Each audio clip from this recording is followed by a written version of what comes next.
Kahit ang mga pandaigdigang organisasyon ay sumuko na sa tuyong lupain na ito, walang sinuman ang nagakalang ang ordinaryong kawayan sa kamay ng isang inhenyero mula sa Pilipinas ang magiging tanging pag-asa na magliligtas sa buong baryo. At ang nangyari pagkatapos niyon ay nagpalingon sa buong mundo. Ang tanghaling sikat ng araw sa Aprika o sa kaso ngayon, ang naglalagablab na sikat ng araw sa isang liblib na barangay sa Pilipinas ay walang awa. Tinusta nito ang lupa hanggang sa ito'y magbitak-bitak.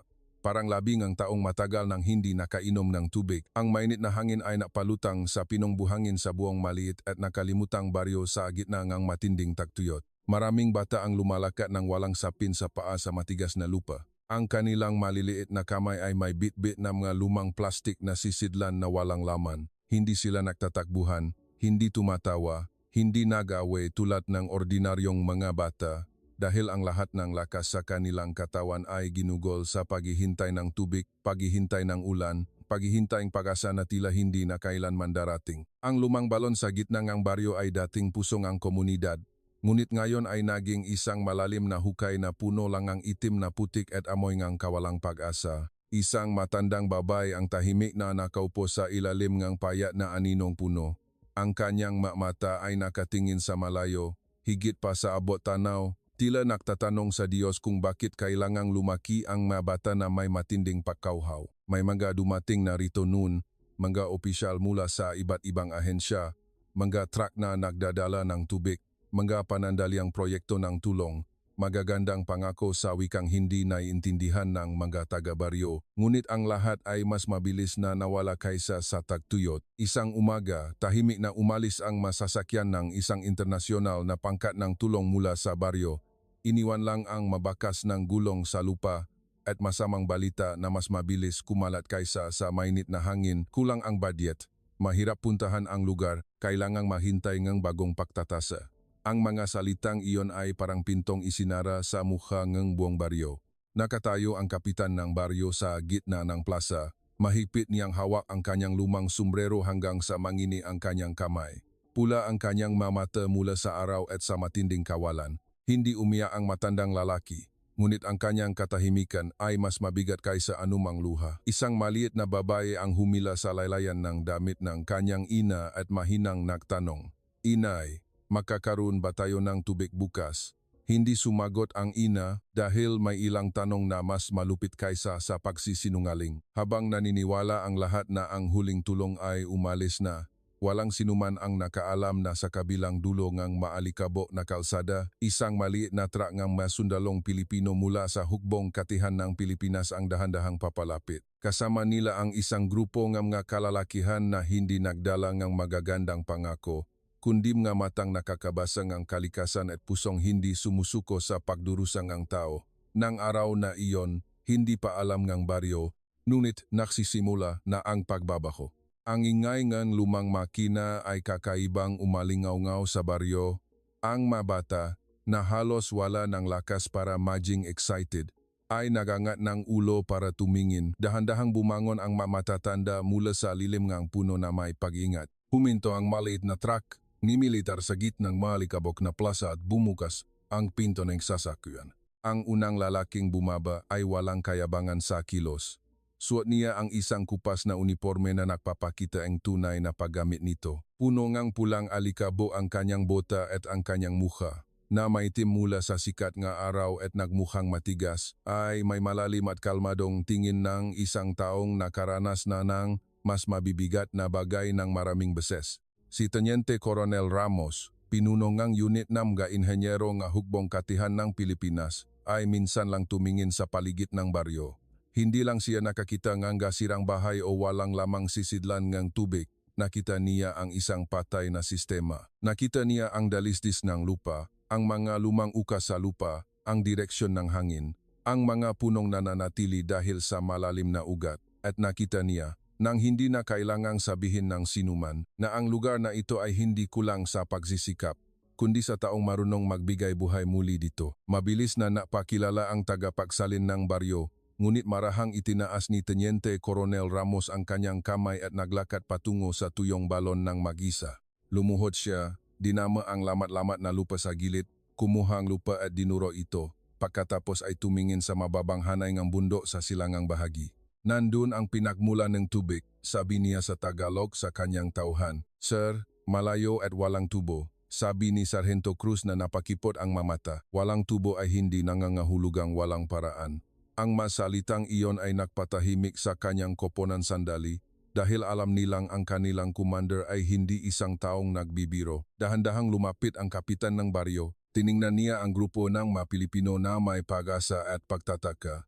Dahil noon, maraming tao ang dumating para tingnan, magsuri, magtala ng impormasyon at umalis na tila ang paghihirap ng baryo ay isa lamang pahina sa isang ulat sa mesa ng pagpupulong. Direktang kinausap ni Teniente Coronel Ramos ang matandang lalaki bago ngumiti ng bahagya, tulad ng isang taong ayaw magbigay ng sobrang pangako. Hindi ko pa masisigurong magagawa ang lahat. Sabi niya sa pamamagitan ng tagapagsalin, pero kung may tubig saan man, dadalhin namin ito dito, walang palakpakan, walang hiyawan. Mayroon lamang katahimikan na nagsimulang magbago mula sa kawalang pag-asa patungo sa maingat na paghihintay. Kinagabihan, inilata ng mga inhenyerong Pilipinas ang mapa sa isang lumang kahon sa ilalim ng ilawang lampara. Wala silang mabibigat na makinarya, walang handang materyales. Walang suportang infrastruktura tulad ng sa malalaking misyon, ngunit mayroon silang isang bagay na buo pa rin, karanasan, utak, dalawang kamay, at pusong hindi hahayaang mamatay ang buong baryo dahil sa salitang imposible. Kinaumagahan, bago pa man lubusang sumikat ang araw, nagsimulang maglakad ang koponan ng mga inhenyero ng Pilipinas upang suriin ang lugar. Ang simoy ng hangin sa umaga ay may kaunting lamig pa, ngunit alam ng lahat na hindi magtatagal ay magiging parang hurno sa labas. Bitbit nila ang kanilang makagamitan hanggat maaari, lubid, kompas, pala, piko, itak, simpleng panukat, at mga boteeng tubig na kailangang inumin ng matipid na parang ginto. Sumunod din ang ilang taga-baryo. Isang binata sa baryo na nagngangalang Ato ang nagboluntaryong majinggabay. Kilala niya ang alibis, ang madaanan ng hayop, ang butas sa lupa, at ang lumang bakas ng tubig na hindi nakikita ng mataga ibang lugar. Bagaman bata pa siya, ang kanyang mata ay mas matanda sa kanyang edad dahil kinailangan niyang lumaki sa mahabang taktuyot na mas matagal pa kaysa sa anumang pangarap. Pagkatapos maglakad ng ilang kilometro sa tuyong libis, huminto ang koponan ng Pilipinas sa isang malabong berdeng hanay ng mapuno sa gilid ng burol. Ito ay isang babasagin na kulay berde. Ngunit para sa taong marunong bumasa ang kalikasan, iyon ang pinakamalinaw na wika. May moisture sa ilalim ng lupa, sabi ni Sargento Cruz. Tumango si Teniente Coronel Ramos at lumakat pababa sa dalisdis hanggang sa isang maliit na likas na batuhan. Dun, narinig nila ang mahinang tunog. Hindi ito tunog nega hangin, hindi tunog nega hayop, kundi ang tunog na pinaka-naamis nega buong baryo, ang tunog nega tubig. Hindi ito malaking ilog, hindi malakas na agos, kundi umaagos na tubig na lumalabas mula sa bita ng bato ng tuloy-tuloy, malamig, malinaw, at matatag, tila nagtago mula sa labas ng mundo sa loob na maraming taon. Lumuhod ang binata na si Ato, nangingini ang kanyang kamay nang hawakan niya ang tubig.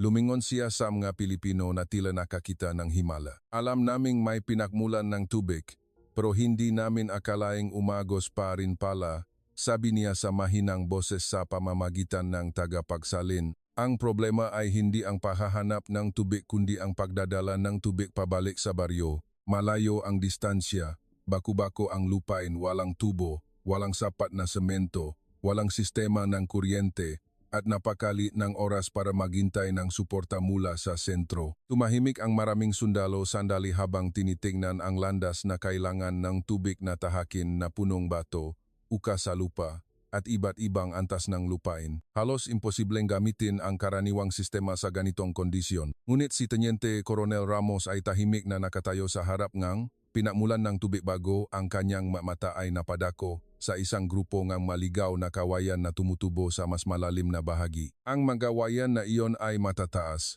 payat, matibay, at may mahabang internode na sapat para magamit. Tiningnan niya ito ng matagal. Pagkatapos ay lumingon sa kanyang koponan na may kalmadong tono na tila nagsasalita lang tungkol sa ordinaryong bagay. Hindi na natin kailangang maghintay ng tubo. Itinuro niya ang kawayan.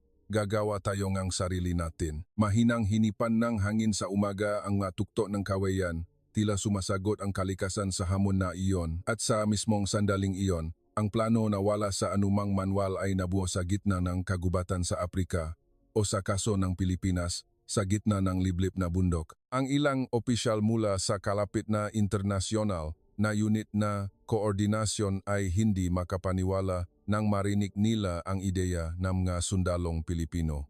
Hindi ito ordinaryong panandaliang trabaho. Kailangan nito ng isang sistema na sumusunod sa pamantayan. Hindi agad nakipagtalo si Teniente Coronel Ramos. Tahimik lang siyang nakinig ng magalang dahil alam niyang ang mga taong hindi pa nakakita ng kawayan sa kamay ng isang inhenyero mula sa Pilipinas ay madalas na nakakamali na ito ay simpleng murang kahoy sa gubat. Ngunit para sa mga nakakakilala dito ng mabuti, ang kawayan ay hindi walang halaga.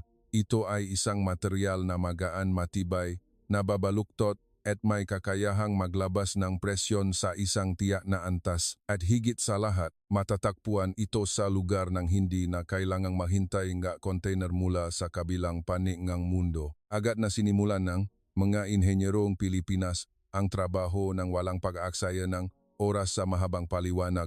Maraming taga-baryo ang sumunod sa kagubatan ng kawayan na may pagtataka at pag-asa. Ang tuno nga ita ay umalingaw-ngaw, salit-salit sa tuno nga hangin. Bawat kawayan ay maingat na pinipili.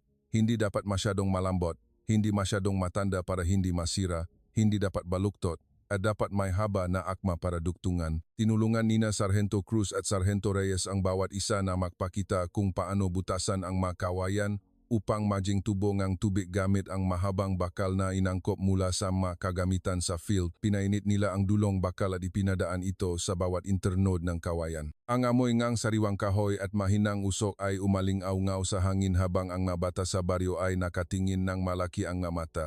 Tila nanonood ng isang magic show. Sa bahay namin sa Pilipinas, sabi ni Sargento Reyes sa isang bata sa pamamagitan ng tagapagsalin, noon ginagamit ng mga tao ang kawayan sa maraming bagay mula sa kanal ng tubig, tulay, hanggang sa buong bahay. Hinaplos ng maliit na bata ang balat ng kawayan ng mahina, tila hindi makapaniwala na ang ordinaryong kahoy sa harap niya ay magiging ugat ng buhay ng baryo. Ang mahirap na trabaho ay hindi lang ang paggawa ng tubo kundi ang paktiya na ang bawat piraso ay mahigpit na nakakabit upang hindi masyadong tumagas ang tubig at kayanin ang pagkakaiba-iba ng tas ng lupain. Ginagamit ng mga inhenyero ng Pilipinas ang lumang goma, retaso ng tela, alambra, lubid at ilang uri ng daktangang puno sa lugar upang matalino na selyuhan ang mga duktungan. Ang lahat ay mukhang hilaw, simple, at malayo sa pagiging perpekto sa mata ng mga teorista, ngunit sa tunay na sitwasyon, ang kaligtasan ay hindi naghihintay ng pagiging perpekto,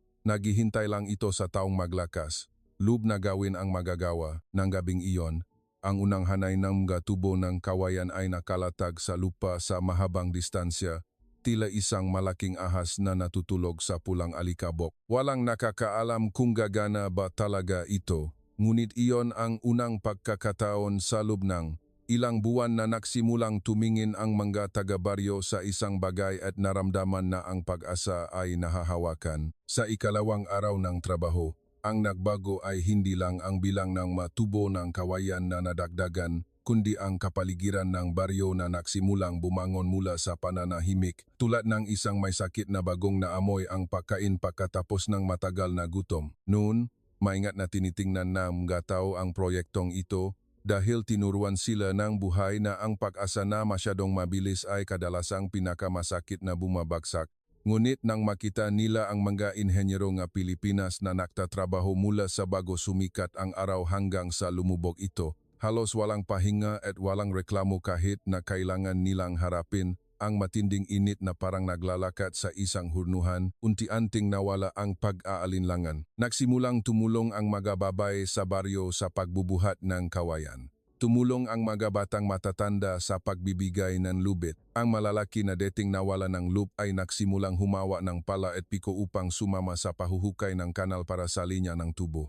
Isang matandang lalaki na halos hindi na nakikipag-usap sa loob ng maraming araw ay bumangon upang tahimik na patalasin ang makahoy na suporta para sa tubo. Tila ang kanyang makamay na dating walang silbi ay muling nakahanap ng kanilang papel. Napansin ni Teniente Coronel Ramos ang lahat. Hindi siya nagbigay ng sobrang utos, kundi dahan-dahang nakbahagi ng trabaho upang ang mga taga-baryo ay makaroon ng partisipasyon dahil alam niyang kung dumating ang tubig, ang mapapanatili sa sistemang ito ay hindi ang galing ng isang pangkat lang sundalo, kundi ang pakiramdam, energy pagmamayari, energy buong komunidad. Hindi tayo narito para maktayo para sa kanila, mahina niyang sabi sa kanyang mga tauhan habang inililibing ang mga suporta para sa tubo, tayo ay naktatayo kasama nila. Bandang hapon, lumitaw ang unang problema. Bumaksak ang ilang bahaging linya ng tubo na dumaan sa gilid ng lupa dahil masyadong maluwag ang ilalim. Ang tubig na ipinadaan bilang pagsubok sa maikling distansya ay tumagas mula sa maraming bahagi ng pagduduktong.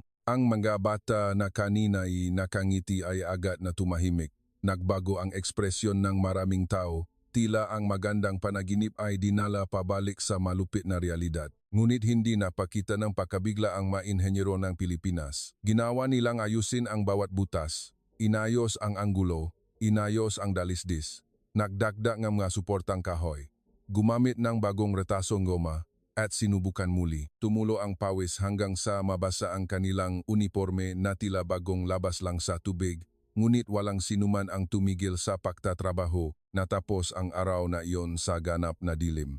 Lahat ay pagod na halos hindi na makatayo, ngunit ang plaza sa gitna ng baryo ay hindi na puno ng kawalang pag-asa tulad ng nakaraang araw. Ito ay puno ng usapan, pagpaplano, at maikling tawanan na nagsimulang bumalik ng mahiya.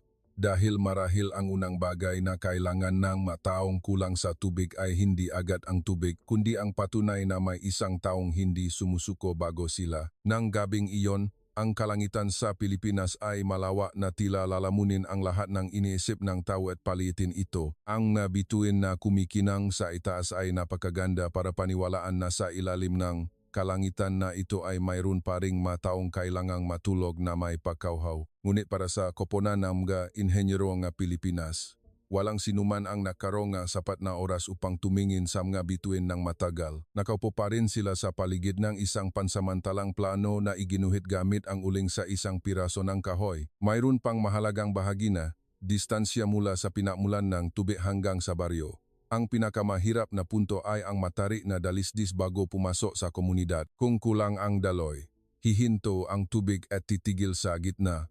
Ngunit kung masyadong malakas, maaring hindi kayanin ng ilang duktong ng kawayan at pumutok. Ginamit ni Teniente Coronel Ramos ang flashlight upang suri ng antas ng lupa ng paulit-ulit. Tulad ng isang taong bumabasa ng tula na hindi dapat makamali kahit isang salita. Dahil kung mali ang pagbasa ng tulang ito, mananatiling tuyot ang buhay ng buong baryo. Iniabot ni Sargento Cruz ang botang tubig sa commander. Magpahinga muna tayo, sir. Tinanggap ito ni Ramos at uminom lang isang lagok. Kung bukas ay hindi pumasok ang tubig, mawawalan tayo ng pag-asa ang buong baryo. Tumango si Cruz, lubos niyang naiintindihan dahil ang susunod na umaga ay hindi lang pagsubok sa sistema ng tubig kundi pagsubok sa puso ngang lahat ng nagbigayang lakas. Sa isang bahagi ng plaza, maraming bata ang hindi pa natutulog. Nakaupo sila na nakayakap sa kanilang matuhod, nakatingin sa hanay ng matubong ang kawayan na nakalatak sa buong baryo, tila isang kakaibang nilalang. Ang ilan ay idinikit ang kanilang tenga sa kawayan, tila umaasa na marinig ang tunog ng tubig ng maaga. Isang maliit na babae ang bumulong sa kanyang kaibigan. Kung dumating ang tubig, maghihilamos ako hanggang sa lumamig ang mukha ko. Agad na sumagot ang isa, iinom ako hanggang sa mabuso ang tiyan ko. Ang mga ordinaryong salitang iyon ay tumagos sa dibdib ni Sargento Reyes ng kakaiba. Ang mga bagay na sa ibang mundo ay maliit lang na bagay ay dito ang pinakamalaking pangarap. Bago magiwalay at magpahinga, personal na sinuri ni Teniente Coronel Ramos ang lahat ng tubo sa huling pagkakataon. Idinikit niya ang kanyang kamay sa bawat bahagi ng kawayan, tila nakikinig sa sagot mula sa walang imik na material. Ang hangin ay humihip sa tuyong damo, lumilika ne mahinang tunog ne pagdami. Sana manatili ka, sabi niya dito, tila nakikipag-usap sa isang kaibigan. Bukas, kailangan nating maibalik ang tubig sa bahay. Sa malayo, tahimik na tiningnan ng kapitan ng baryo ang tanawin na iyon. Hindi pa siya nakakita ng anumang sundalo mula sa anumang bansa na nagtatrabaho na tila inaayos ang buhay ng kanyang matao. Nang gabing iyon, maraming tao ang hindi makatulog ng mahimbing. Hindi lang dahil sa takot kundi dahil nagsimula silang mayroon ng hinihintay. At para sa mga matagal nang nawalan ng pag-asa, ang muling paghihintay ay isang uri ng magandang sakit. Dumating ang umaga ng pagsubok na may kakaibang katahimikan. Lahat ng taga-baryo ay gumising bago sumikat ang araw. Walang kailangang tumawag sa mga bata, sa mga babae, sa mga matatanda. Lahat ay nagtipon sa tabi ng dulo ng tubo na inilagay sa ibabaw ng pansamantalang imbakan ng tubig sa gitna ng baryo. Ang maraming mukha ay puno ng tensyon. Tila lahat ay sabay-sabay na nagpipigil ng hininga ng hindi namamalayan sa pinagmulan ng tubig. Isang pangkat ng mga sundalo ang nakapwesto upang buksan ang daanan ng tubig. Nakatayo si Teniente Coronel Ramos malapit sa dulong linya. Ang kanyang mamata ay nakatutok sa bawat duktong. Tila tumitingin sa loop ng mahabang kilometrong tubo. Handa na ba? Ang boses ni Sargento Cruz ay umalingaw-ngaw mula sa two-way radio. Maiksing sumagot si Ramos, buksan. Ilang segundo ang lumipas, walang nangyari. Nagsimulang yumuko ang isang bata. Maraming matatandang babae ang mahigpit na naktikom ng kanilang malabi. Mahinang hinipan ng hangin sa umaga ang alikabo sa hubat na binti ng gabata na lalong nakpatakot sa katahimikan. At bigla, may tuno na umalingaw-ngaw mula sa loob ng kawayan. Gluk gluk gluk. Mahina lang ito sa una, tulad ng hininga ng isang nilalang na bagong gising. Pagkatapos, mas mabilis na humabol ang tunok sa linyang tubo, mas mabilis. Hanggang sa nagsimulang magtinginan ang buong baryo na nanlalaki ang mamata. Ang unang pata ay bumaksak mula sa dulong tubo, isang pata lang. Ngunit ito ay umalingaw-ngaw sa puso ng mga tao tulad ng tunong ng kulog. Ang maliit na babae na dating nagtanong sa kanyang ina tungkol sa tubig ilang araw na ang nakalipas ay lumapit sa halos walang lamang imbakan ng tubig. Ngunit pagkatapos, sumunod ang pangalawang pata, ang pangatlo, ang pangapat, at sa loob ng ilang sandali, ang malinaw na tubig ay umagos. Bilang isang nanginginig na daloy bago naging tuloy-tuloy na agos. Isang hiyawan ang umalingaw-ngaw ng sabay-sabay sa buong baryo. Ang ilan ay tumawa, ang ilan ay sumigaw, ang ilan ay lumuhod at umiyak ng walang kahihiyan. Dinamanga ang bata ang tubig gamit ang kanilang makamay at sumigaw sa lamig. Tila unang beses na nakahawa ng niebe. Maraming babae ang nagmadaling magdala ng sisitlan para saluhin ang tubig. Ang kanilang makamay na dating nanginginig sa pagod ay nanginginig ngayon dahil sa tuwa. Dahan-dahang lumapit ang kapitan ng baryo at dinama ang daloy ng tubig. Pagkatapos ay pinikit niya ang kanyang mata. Ang tubig ay dumaloy sa kanyang kukunot ng mga daliri. Tila nililinis ang alikabok ng kawalang paasa na nakakapit dito sa loob ng maraming taon. Hindi pa ngumiti ng malawa si Teniente Coronel Ramos. Tiningnan niya ang linya ng tubo. Binabantayan kung may anumang parte na masisira, ngunit nang makita niya ang tuloy-tuloy na daloy. Huminga siya ng malalim sa unang pagkakataon. Tumawa si Sargento Reyes na may luha. Itinaas ni Sargento Cruz ang kanyang kamay upang punasan ang pawis na may halong ginhawa. At sa gitna ngang hiyawan na iyon, walang sinuman ang nagsalita ngang salitang himala dahil alam ng lahat na ang lumabas mula sa dulo ng kawayan ay hindi lang tubig, kundi ang dignidad ng tao na ibinalik kasama ang buong baryo. Pagkatapos dumating ang unang daloy ng tubig, tila nagising ang baryo mula sa isang mahabang pagkakatulog. Ang pinakamabilis na nakbaho ay hindi lang ang masisidlan ng tubig na nagsimulang mapuno, kundi ang ekspresyon ng matao. Ang mabata na dati nakayuko ay nagsimulang maghabulan sa paligid ng imbakan ng tubig. Ang tawanan na matagal nang nawala ay tila maibong lumipat palayo sa tagtuyot at ngayon ay bumalik upang gumawa ng pugat sa baryo. Maraming babae ang dahan-dahang nahugas ng mukha ng kanilang mga anak gamit ang tubig. Tila takot na baka panaginip lang ito. Isang matandang babae ang kumuhang lumang tela, ibinabat sa tubig, piniga, at pinunasan ang kanyang makamay at braso na may kasiyahan sa mga mata. Tila dumadampi sa isang banal na bagay. Isang maliit na batang lalaki ang yumuko at yuminom mula sa kanyang palat ng paulit-ulit kahit na puno pa ang kanyang tiyan.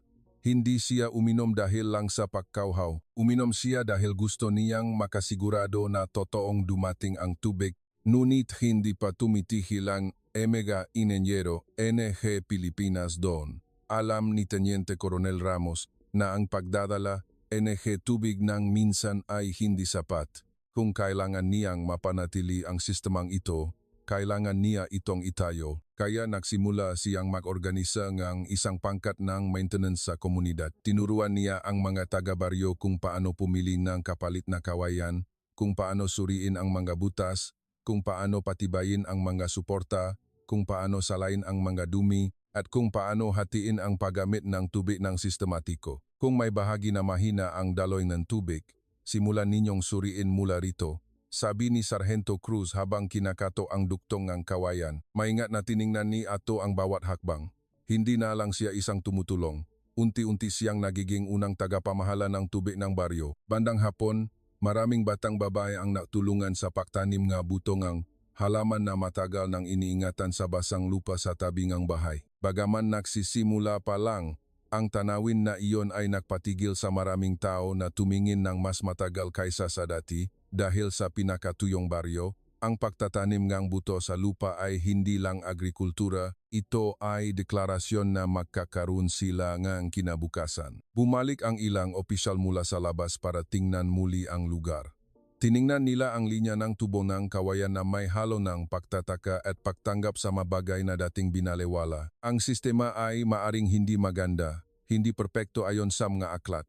Ngunit habang ang maulat ay tahimik na nakalatag sa mesa ng pagpupulong, ang tunay na tubig ay dumaloy na sa mga kamay ng mga tao. Kinagabihan, uminto ang Kapitan N.G. Barrio sa tabi ni Teniente Coronel Ramos. Tiningnan niya ang mabata na naglalaro ng sipal-sipal na tubig na may kasiglahan.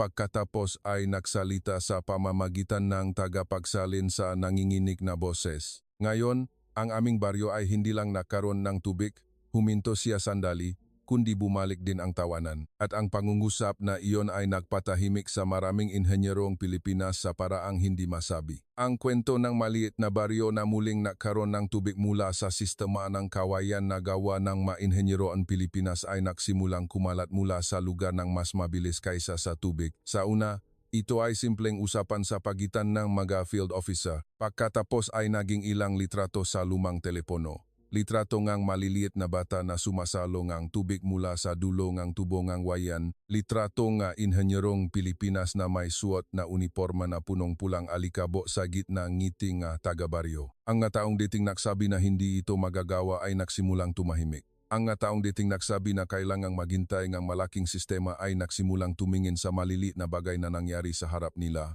Ang ilang opisyal mula sa mga internasyonal na organisasyon ay personal na bumisita upang suriin. Sinuri nila ang linya ng tubo, tiningnan ang malugar na tumatanggap ng tubig, tiningnan kung paano idinuktong ang kawayan, tiningnan ang masuporta, at nagtanong ng maraming bagay. Tila sinusubukan nilang intindihin kung bakit gumana ang isang bagay na wala sa karaniwang manual. Sumagot si Teniente Coronel Ramos ng simple. Dahil itinayo namin ito mula sa kung gano ang mayroon ng lugar, hindi mula sa kung gano ang gusto naming mayroon. Ang sagot na iyon ay hindi magarbo ngunit sapat na matalas upang mapaisip ang maraming tao. Hindi nagtagal, naging mainit na usapan ito sa malawak na komunidad. Pinuri ngang ilan ang pagkamalekhain.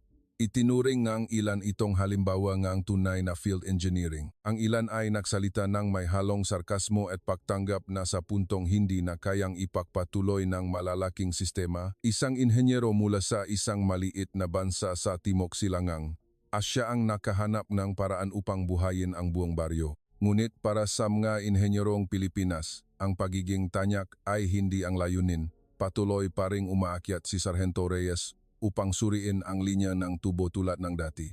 Patuloy pa ring nakaupo si Sargento Cruz at tinuturuan si Ato na magtalinguma para sa mga duktong tulad ngang dati.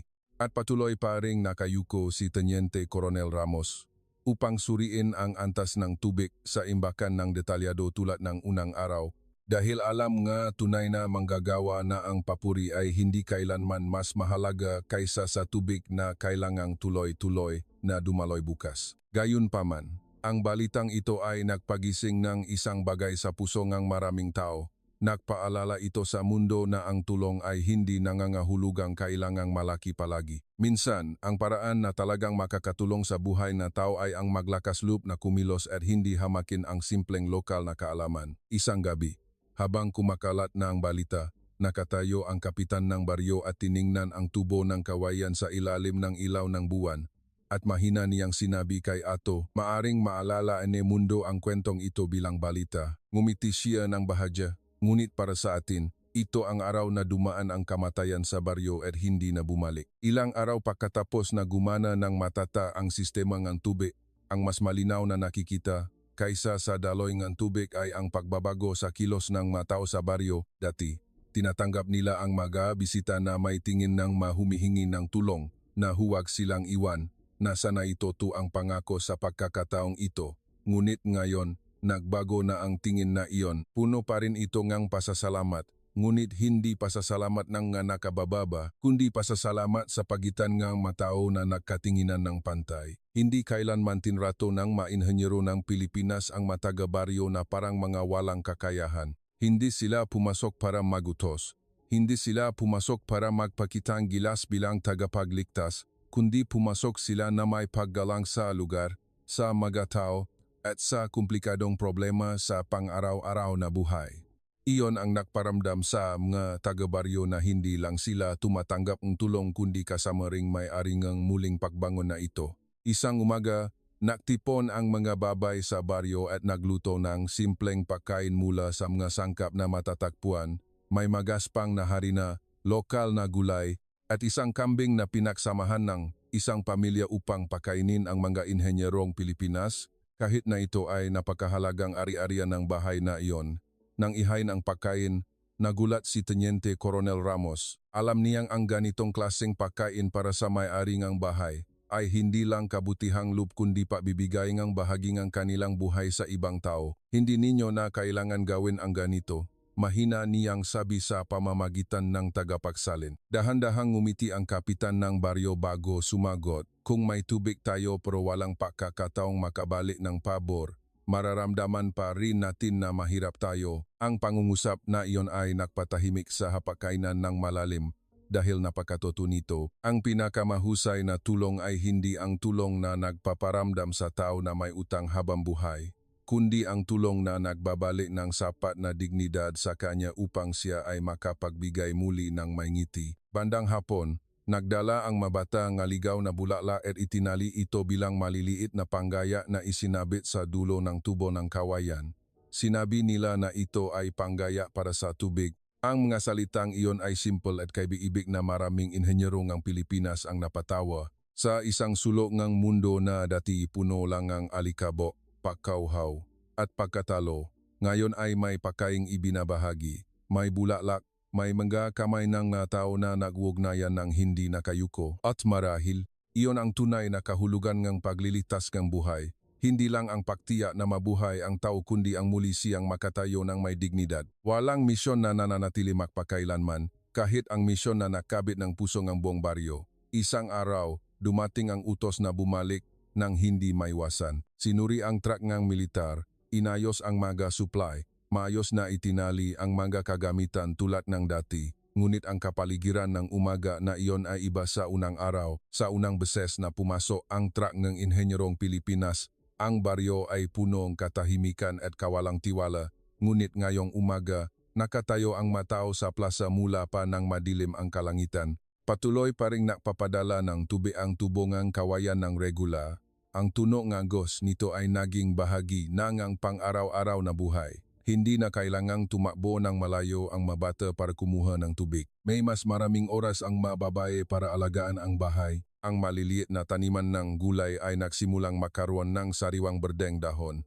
Unti-unting muling bumangon ang buhay, tulad ng puno na nakaroon ng ugat muli. Lumapit ang kapitan ng baryo kay Teniente Coronel Ramos na may dalang isang piraso ng hinabing tela.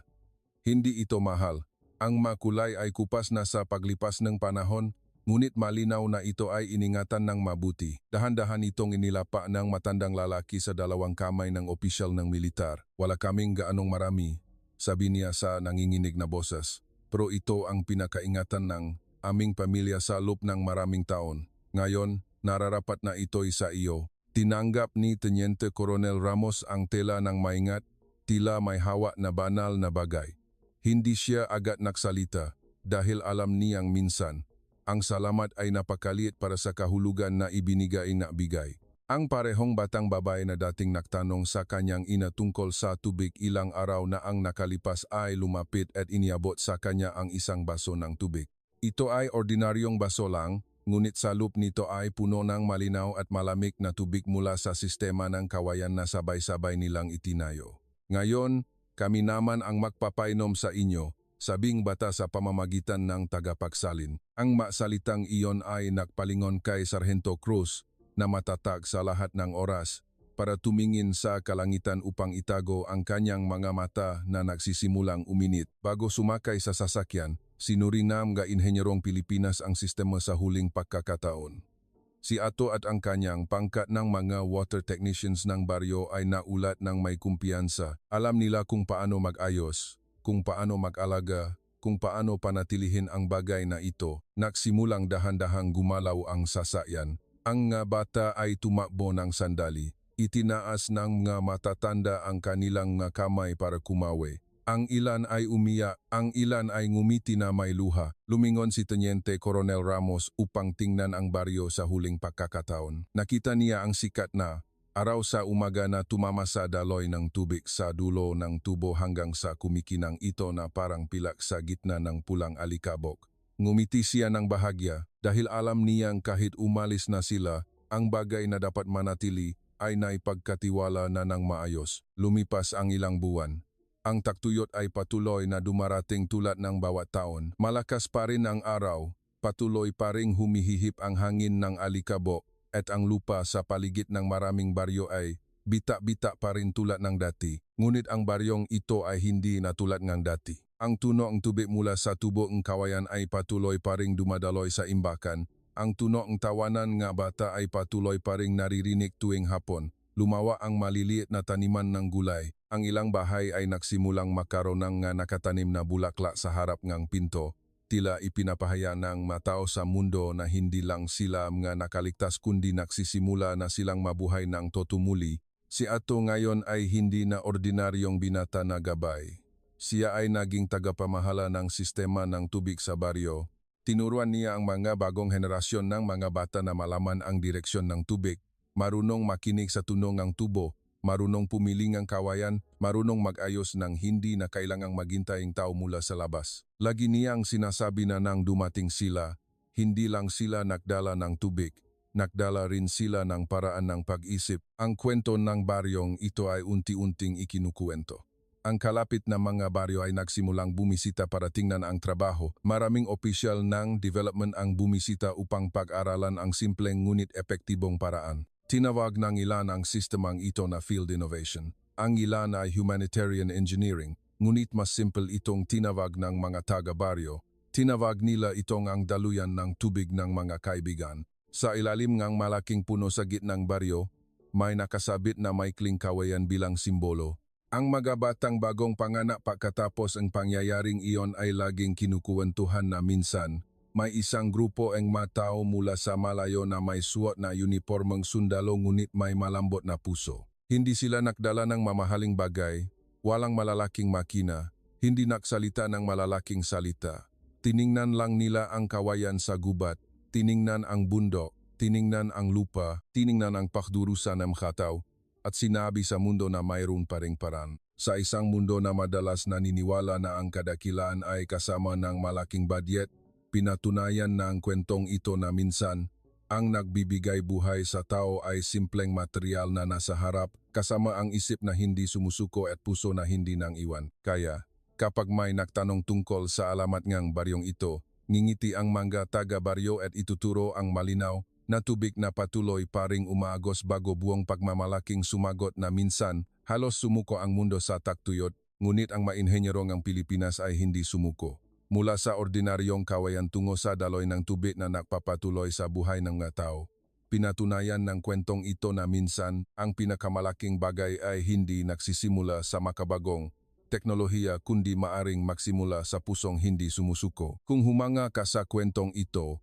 huwag kalimutang i-like, i-follow, at i-share upang ipagpatuloy ang totoong kwento na dapat makita ng mundo. Kung gusto mong mas matindi pa ang dating, gamitin ang clip na ito. Hindi nagawa ngang, pero ang mainhenyero ng hukbong katihan ng Pilipinas gamit ang kawayan ay naibalik ang tubig sa isang baryo na halos mamatay na sa Pilipinas.